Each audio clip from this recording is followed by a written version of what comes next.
Welcome back to Cataclysm, Dark Days Ahead.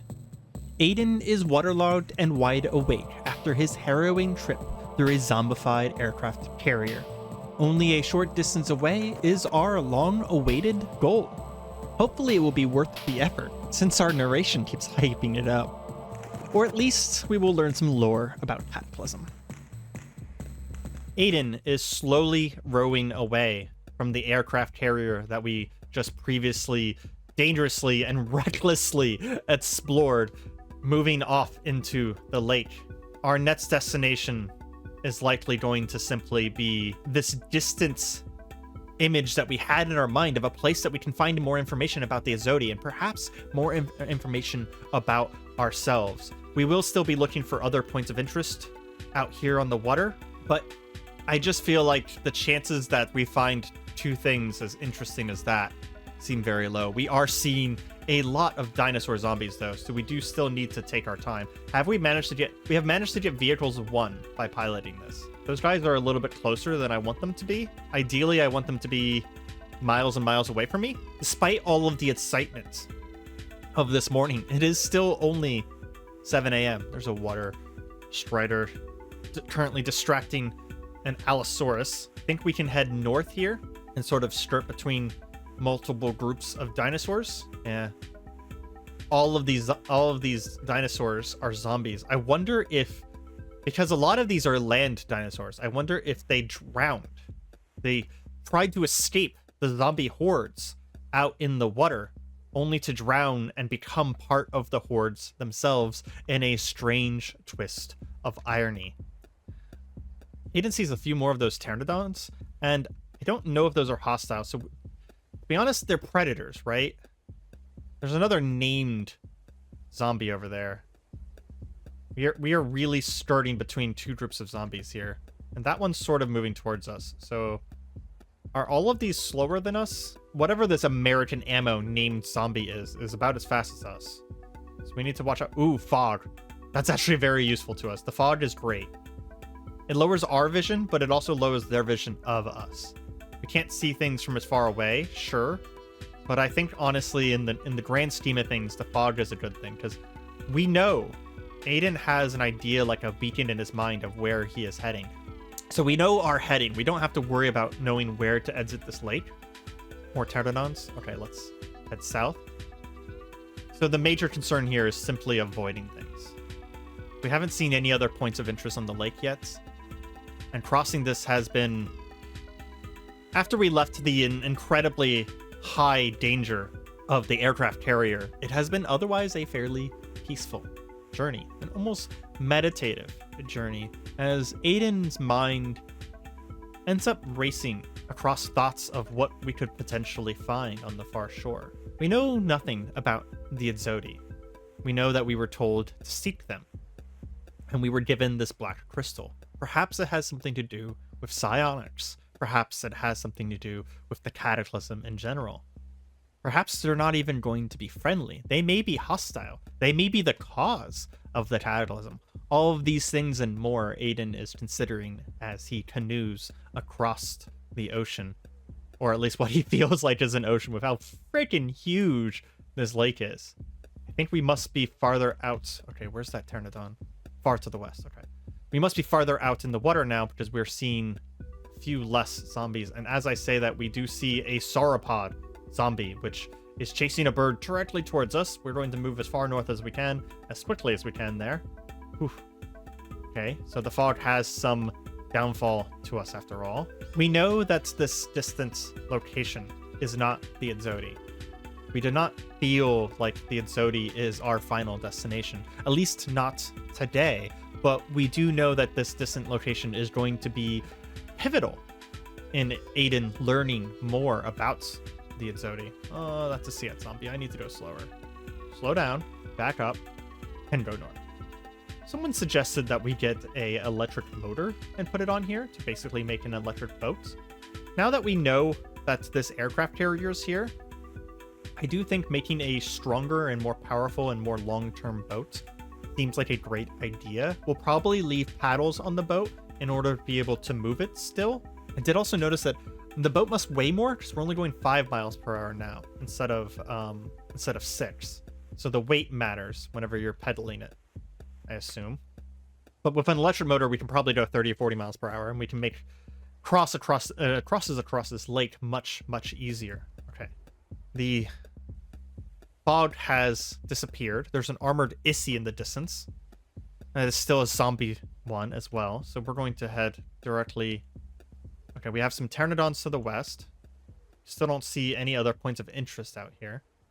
We're just going to avoid all of these as best as we can. And I do apologize for having to be so zoomed out. I normally do not like playing this way for the sake of YouTube, but it's the only way for me to realistically be able to pilot. Because if I were to go into here, it's claustrophobic, and I'm going to pilot myself directly into a terrible, terrible threat that will end Aiden's life deep at sea.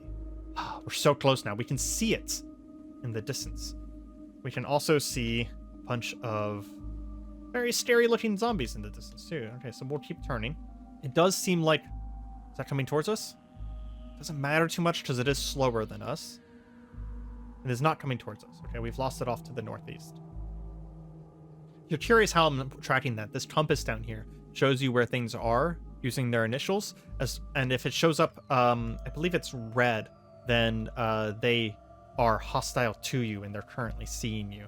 I've been using that in order to have kind of a quick way of knowing whether something sees us. Okay. I think we will head north here. Skip past that one. I feel like we've been getting relatively lucky that all of the hordes are far enough away from each other. I'm sorry. What? Zombie freight train. Number 1 and number 2. Massive 4-legged zombie dinosaur corpse with a square head and an even bulkier frame. Its entire body bulges with distended muscles and swollen, festering wounds. What? Fatally dangerous, huge, grab, has head. Okay. You can imagine that the reason why they're called zombie freight trains is Aiden sees one and immediately imagines that it kind of reminds him of a hulking freight train, except made of flesh and scales. And we want nothing to do with that. As we're getting closer, we do see land. More importantly, we see an island. Depending on how large this body of land is, we may... It seems very small. We may stop though, mostly because I'm curious. We'll maybe not stop completely, but we may get close enough in order to kind of examine it. Seeing hulking, terrifying, monstrous dinosaurs is starting to become desensitizing for Aiden, as we have seen so many now that it doesn't even bat an eye whenever he sees one of these creatures rising up out of the tides. The zombies tall enough to stand at the bottom of the lake. That's how I imagine that we're seeing them. Their hulking forms making massive shadows in the lake.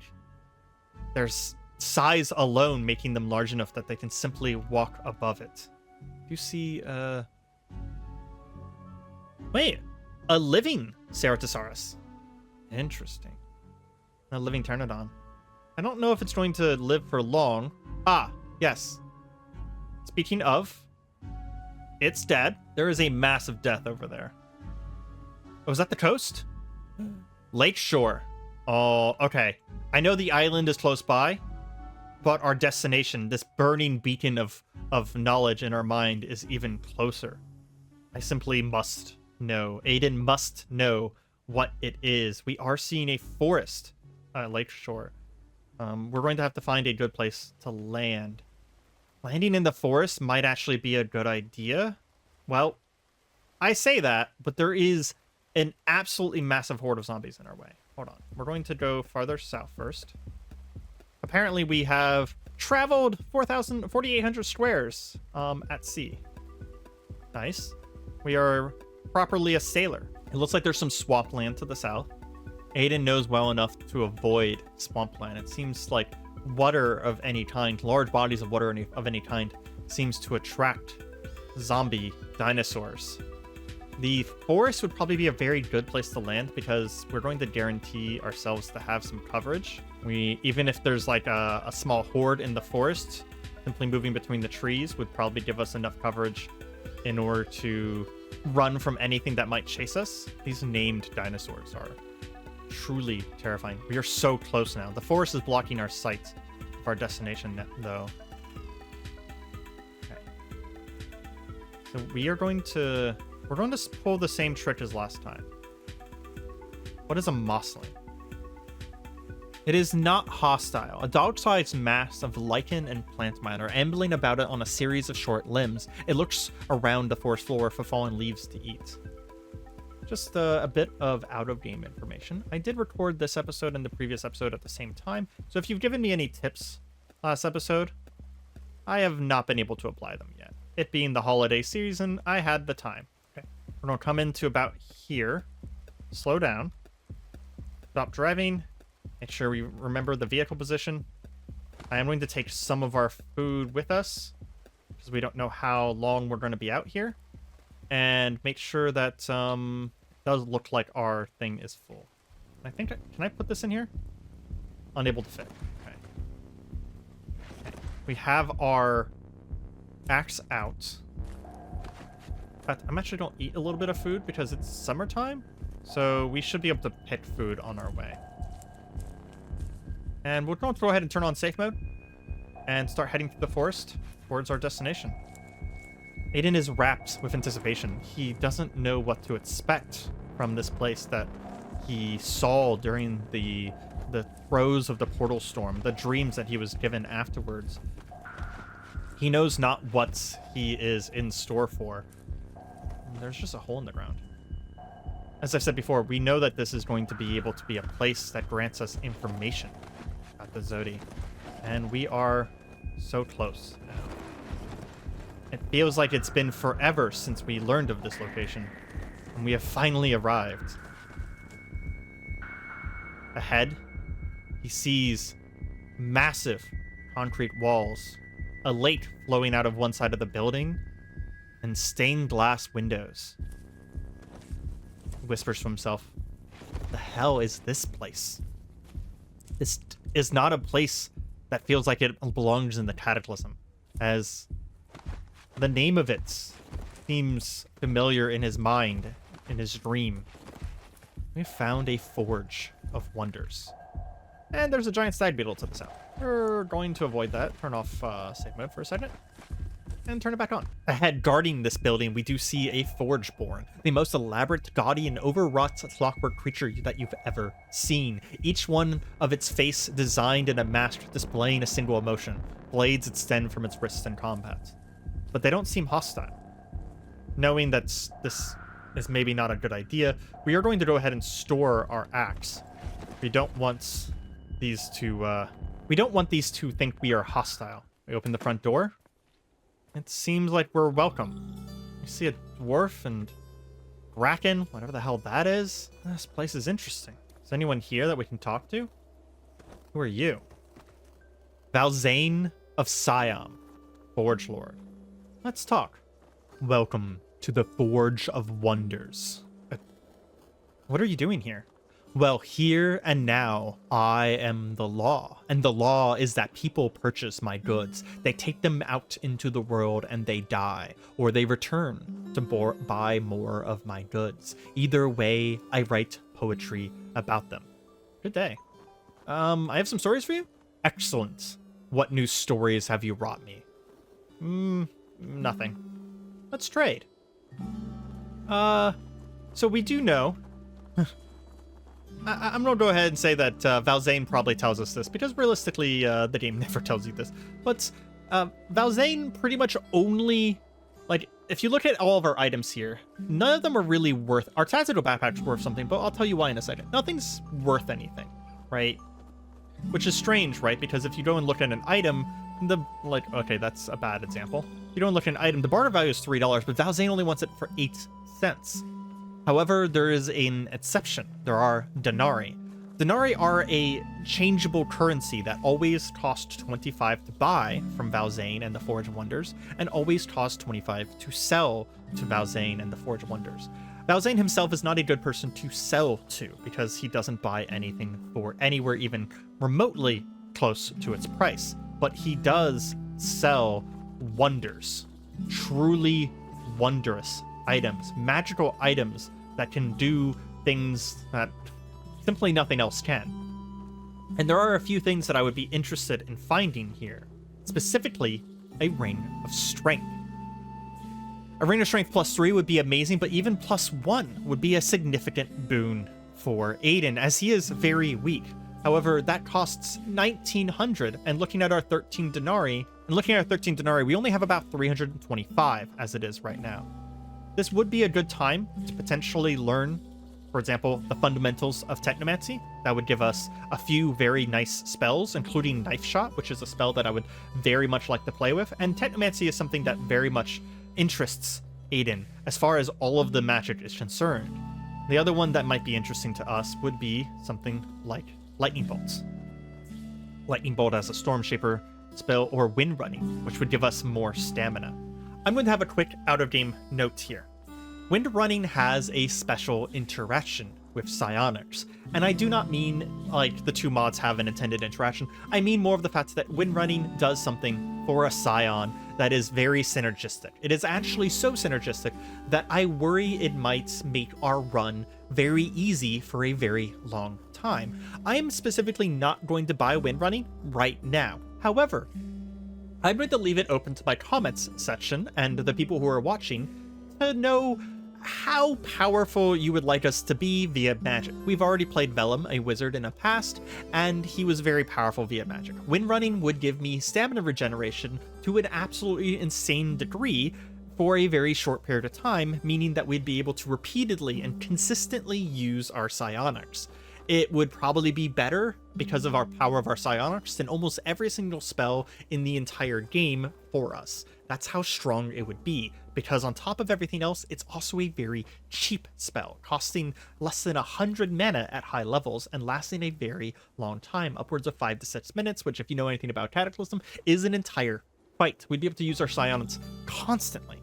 It's a very powerful spell specifically for scions. So let me know how you guys feel about this in the comments. I do think that we are going to pick up some Technomancy. In fact, this is not the ideal book for Technomancy. I would like to find... There's a larger book to Technomancy that I would potentially like to find. But it doesn't look like they have it right now. I've never seen Book of the Trees before. That's very interesting. That's like a full Druid book. There's a full Technomancy book. That's pretty nice. There's the full Stormshaper book. Air Bubble would be a great Stormshaper spell, because that lets us breathe underwater. And I don't want to lean too hard into magic this time, but I do want some magic items and I want some augmentation. The alternative is that instead of buying these, we could simply save up for a Ring of Strength. +1 E would be amazing, and then eventually we save up for a +3. Yeah, let me know what you guys think in the comments below. I am very torn on this particular decision, and as you guys are my audience, and I'm mainly honestly making this playthrough to entertain you guys, your opinion means a lot to me. And I will say that if we do decide to take some magic, specifically take Wind Running, I will be taking magic either way. I find magic to be very interesting, but we're probably going to be aiming for more support spells, right? If we do take Wind Running, we will be very strong for quite a while. We will go from the struggle that Aiden has felt so far to being very powerful. We'll still be very flimsy, but our offense will be pretty immeasurable. Although we will probably run into, instead of running out of stamina, we're going to run into another attunement really fast. Like we're going to burn so many calories, guys. We're going to burn so many calories. And as we get stronger in the bionics, we're going to lose more and more mana. So, you know, we're going to be keeping our spells to basically be fully utility. But Aiden does come up and speak to the next person that seems to be interested in speaking to us, which is Helen Tavril, former pirate and Forge Lord. What are you doing here? A lifetime of plunder has brought me many a strange item that you can have for unbeatable prices. Well, shiver me timbers then. That seems rude, Aiden. Why would you say that? So, Helen Tarville here is one of the people that actually does offer full price whenever you sell them things. I don't know if I have anything on me right now. We can look at these maps and sell these. That would give us 15. I do like selling things in batches of 25 though, because one of the things that you'll notice is that we can have credit with these people, but if we leave the credit here long enough that they're stock refills, which I think is a week, people can confirm or deny that for me. in the comments. But if we leave their credit long enough for their stock to refill, you will also lose the credits with them. And that's at least what I've been told. I've never seen it happen, but I've been told that's how it works. So I am likened to believe that that is how it works. They're going to mostly sell materials. So if you want to get into magical crafting, this is going to be your go-to person. I think I'm just going to end the trade, and we're going to look for the one of the last two people here. Next, we find the librarian. Librarian A. I keep Valzane's books. There are many floors of bookshelves in his pocket dimension. These happen to be the ones I think it's most likely he'll read soon. I can sell some that we have copies of. What are you doing here? I organize the books. I sell extra books. Once, when we still lent books, I would hunt down those with late books to return. Yeah, she's probably terrifying. And we have a bunch of books in here for Holy Blade. That would teach me Mage Blade for cheap, which is something that I've been considering would be Mage Blade. It's a technomancy spell that basically summons a lightsaber, and the idea of a lightsaber very much interests Aiden. And if we find a consistent way to get here, she would be an amazing person to manage to make a lot of money, with the only problem being that she often doesn't have very many denarii. She's 31 right now. That's probably the most I've ever seen her have. And we can sell books to her for a very, very high price. Almost all books. In fact, there's some weird ones that you wouldn't even think of that she likes quite a lot. However, Aiden is drawn to this tent as he realizes that this building was where he was interested in. But this one tent right here, behind the smoky door with what appears to be incense wafting out, we know that this is what we were seeking. And as we open, we see Mary Maken, a diviner. Are you looking for something in particular? Yes, I know who you are. I've seen you in my dreams. Can you help me find something? Perhaps. What do you seek? I mean, I kind of want to ask about a god, but we're going to ask about a man-made structure. Seeking to pick around your civilization's corpse, and we asked for the location of the exodii. And we asked about who they are, too. And Mary Maken, a diviner, she is perfectly fine in sharing information with us for a cost.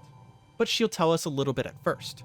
Fellow travelers between realities, those ones. At first I thought they would be competition, but they seem to have little interest in the things we at the Forge value. Nowadays we barely interact with them, except in the rare occasions when we find a group of them marooned in between the worlds. Poor things are almost always driven completely insane by the time we can mount a rescue. Nevertheless, it's the law of the sea out there, as far as Valzane is concerned. They seem to have set up shop not too far from here. I'll mark it on your map for 1 denarius. You might want to check the magic item store for an amulet of comprehend languages before you go. Then again, we might be out of that right now. It's a deal. We have a new mission. Visit the exodii. Distance to active mission, 123 tiles. It is far, far, far to our south. Ground level entrance to the exodii. It has been 2 weeks, 15 days since Aiden has entered the Cataclysm and has begun his survival, and the entire time the words "seek the exodii" have been imprinted in his mind, and finally we can properly and directly seek the exodii. But they are so far away that seeking them is going to be, it's going to be a mission. It's going to be a task. Actually, that's a good point. How far away are they from? They're pretty close to home, to be honest. We may have to move closer to the exodii. They are people that we are going to be very interested in. I want to ask you about other things, though. I'm sorry, you said that one of the options that we can ask you is about a god? What? Let's talk about Lovecraftian horrors. There are these city-sized creatures called void leviathans that live in the vast nether regions between realities. Sometimes they used to wash up on the earths that have recently had a cataclysm. Cursed all kinds of trouble they did, so Valzane made it so they would spawn underground instead. But I haven't seen any of them in quite a while. Perhaps they retreated deeper into the empty parts of the nether? Sorry, I haven't seen any in this reality yet. I can't help you. What about something else then? What? Sorry, what's... The malignance is the cause for much of our woes. It is the force animating the zombies. It is responsible for the portal storms, and it seems to be absolutely burst absolutely bursting with hate. As she mentions portal storms, Aiden has a thought of, oh, I think I met it just recently. It told me to find you. Well, that's not concerning. Now Zane theorizes that it used to be a fundamental force of nature, or perhaps a school of magic that somehow grew conscious, or perhaps a consciousness imposed on it. Allegedly, the Migos speak of a time before it existed, or perhaps a time in which it wasn't so dangerous. By now, it is everywhere on Earth. As far as I can tell, it builds no structure and has no basis of operation, so there is no place I can point you towards. About something else then. There are some dangerous locations we can ask her about. And we're super curious. So she didn't tell us about a Balrog mine, and I just want to know where it is. I'm not saying we're gonna go fight a Balrog, but I just want to know where a Balrog is. Now, there's not a lot I can tell you about this one. There's some sort of demonic beast living in this cave, but it only surfaces occasionally, and the heavy metals in the cave walls interfere with my scrying. There might be treasure down there, or there might not be, but there is certain to be danger. I'll mark on your map for 1 denarius. It's a deal. Let's see where that is. The Balrog. It is pretty far south as well. Oh, Areima, I did not previously know this before, but apparently the Balrog mine is underneath the exodii. Well, knowledge is power. At least we know, right? Maybe we tell them. Maybe we tell them whenever we get there. Okay, one last thing I want to talk to you about, because Aiden is a massive freaking nerd, and knowing that there's possible... Sorry, Kraken? I didn't even know that was there. We want to know about swamp dragons as well. You fancy yourself a trident slayer? Well, not right now. Maybe one day. Maybe one day. It's my understanding that these use a lot of acid, so be prepared for that. And remember that the body parts of dragons are quite valuable, even the blood. So you might want to bring something to keep said blood in, and bleed the corpses before you butcher. I'll mark it on your map for a single denarius. Okay, what are we looking at here? 70 tiles to the west. Okay, that's actually pretty achievable from the base camp location of the exodii. One of the last things we want to ask about is a lab. There are several types of labs, and she is able to tell us about several of them. She speaks of deeply buried secret installations where shady government organizations conduct unethical experiments free from moral constraints. Did such places really exist before the Cataclysm, or did humanity's collective mistrust, superstition, and conspiracy theories cause the portal storms to dream these places into existence? I honestly can't tell, but I suppose it doesn't matter now. These places do exist, and are ripe with mysteries, danger, and loot. You'll have to specify which kind you're looking for. Well, we know that central labs, ice labs, and other labs sound more impressive than just a normal lab, so we're going to ask for a normal lab and pay a denarius for that as well. It sounds like the closest normal lab is 180 dials to the southwest. Okay, that one's pretty far out. I think we're more worried about the exodii and the things that they can offer us more so than the lab, but there was a chance that the lab was going to be very, very close, which is why we asked about it. Now, knowing that this is the kind of situation we're in, and we've spent just a handful of denarii on asking for locations of things, but realistically speaking, we have achieved our goal here. Before we leave, I do want to pick up one spellbook from Valzane here, although instead of picking up a spellbook, I just realized we have 225. We could pick up an enchanted weapon. Now, there's a good side and a bad side to picking up an enchanted weapon. The enchanted weapons are going to be really strong for us, but if they break, there's no way in 17 hells we'll ever be able to repair one anytime soon. So this one would require... Oh, actually, this one's only steel, so we can repair it with an integrated welder, arc welder, and steel, which we do have that now. A +2 Kukri would have a pretty incredible hit bonus with incredible hot cuts with base moves of 78s. I kind of want the +2 Lucerne Hammer because I don't know if you can do math, but that's 91 damage with a +1 to hit. That will one-shot. This Lucerne Hammer in the inexperienced hands of Aiden will one-shot most basic zombies. That's insane. It's also 1,000, so we can't afford it anyways. But it is very tempting to pick up the Kukri here, The aluminum bat is also very funny because it's 26 bashing damage, but I think between the two, I think I prefer the kukri because the kukri will cause bleeding wounds. And then can we also afford one copy of the fundamentals of Technomancy? We cannot. Okay. Give me a moment to trade with some of the people around here, and I'm going to see if we can figure out that money. Okay, so something just happened. We just used the Air satellite map, and I actually have never encountered this before. It's revealed everything in this satellite grid. I mean, there's a couple of spots that are not revealed, which is very interesting to me. I'm curious if there's something there. But it just revealed literally almost everything around Ire. Oh, I see. So it's not revealing points of interest that we haven't been to. It's just revealing the landscape, which does mean that we now have an idea of how to get to the exodii as well. All we have to do is cross from Lao, which is where we live, across all of Ire, which is a massive island city. That's very cool. Across Bar Harbor, across Oshnet, and to this. Alternatively, we boat there. There does seem to be about half a dozen islands out in the water as well, including one island with 2 cabins on it.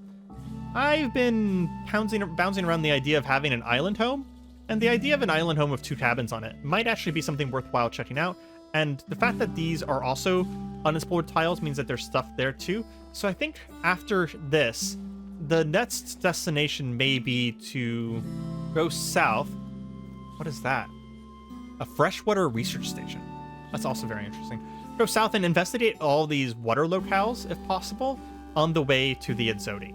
Okay, we bought the fundamentals of Technomancy from Balzane, and we're going to store it, and then he doesn't really seem to mind us doing this. We're going to just immediately sell it back to the librarian, which won't give us all of our denarii back, but it will give us a discount back. And then whenever we get back home, we're going to want to make sure to store this so that we don't lose it.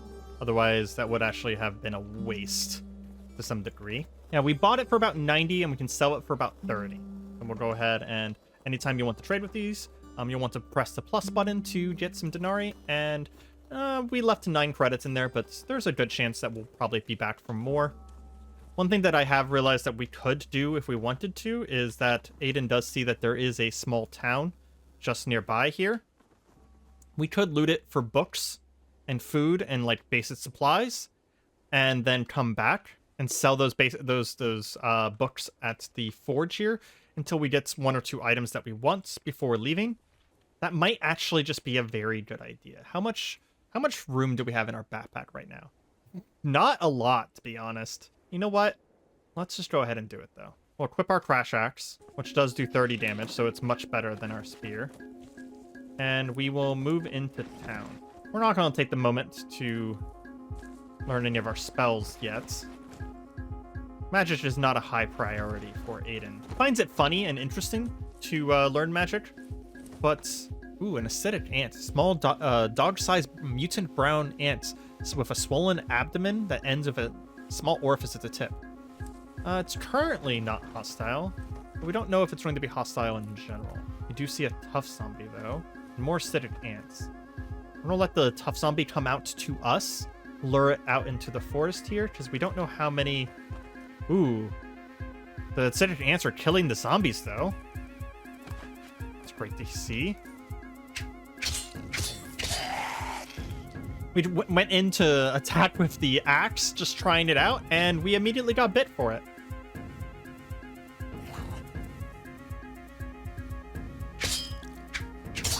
It does do a lot of damage, though. I'd like to point out that each swing with the axe is doing 30 to 40 damage. Sorry, 20 to 40 damage against these guys. So it is significantly worth it, I would say. Let's back up to a place where we have some shrubbery to our advantage here. Let him step into it. Take him down. Okay, we need to treat this wound now. Use some antiseptic. Very easily treated. Okay. Ooh, some morphine. We can probably sell that too. What the hell is that? Pseudo-terrain. Strange. Move up to this guy. Take him down. We are going to put our search term back in. Let's head into the building. And we're kind of on a loot-only spree here. Do I have a flashlight on or something? Why is this so bright in here? Does this building not have a ceiling? That's super strange. I'm not sure what's causing everything to be so bright. We're fully inside a building or during the day, and it's foggy outside. I'm not sure why it's so bright in here. I don't have a flashlight, or else I'd be emitting light myself. Yeah, that's a little strange. A little strange. We're gonna peek down the stairs here.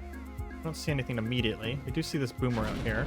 Aiden's going to just very casually yeet it into the wall. Sedative. We do see a decayed zombie up there.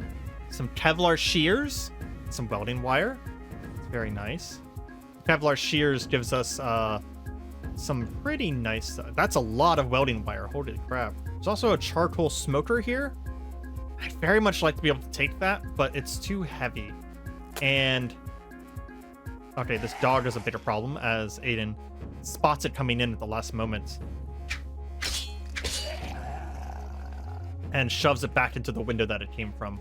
We're going to store the outdoor survival book, and then if we examine it, we can see the barter value down here, which means that it's worth about 17. That's, considering the fact that we can now actually sell this stuff, that's pretty good. And books are going to sell for the most right now, and then also weapons. Now, mind you, books can be pretty heavy, but weapons can be even heavier. Okay, this building is not as lit up. That was just a strange situation there. I do see a 300 battery. We're going to go ahead and take that. This looks like this used to be a pretty nice house. I will say the aesthetic ants, as long as they don't attack us, are pretty good for us, because they seem to be taking out quite a few of the nearby undead. And we're already overburdened. Of course we are. And we really need to get rid of a lot of the stuff that we're carrying. We could find a metal frame and add another box to our ship. That would be a pretty significant boon to the amount of stuff that we would be able to carry home with us. Alternatively, if we do end up buying a weapon from the exodii here. Ooh. That's a zombie dinosaur right there. What the hell is that? Oh, there's a mass grave over there.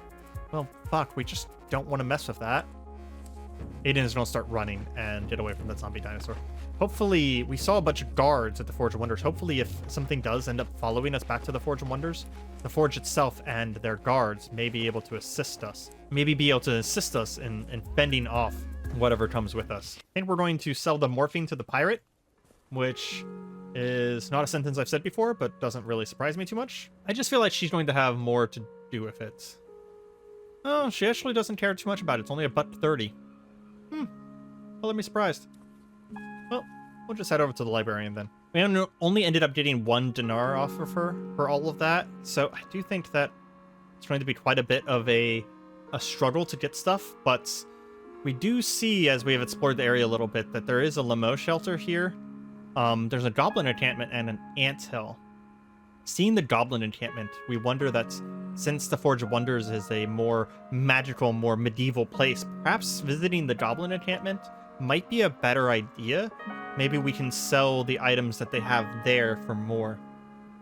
But either way, I think that is going to be it for today. Next time, I believe we're going to do a little bit more at the Forge of Wonders here. And then once we have gotten a few of the items we want, and I've seen some responses in the chat about how people feel about magic items and magical spells, we will probably move south towards the exodii next. I hope you guys have enjoyed the episode, and if you have, please feel free to leave a like, and don't forget to subscribe for more Cataclysm and hard video games. I'll see you next time. Goodbye.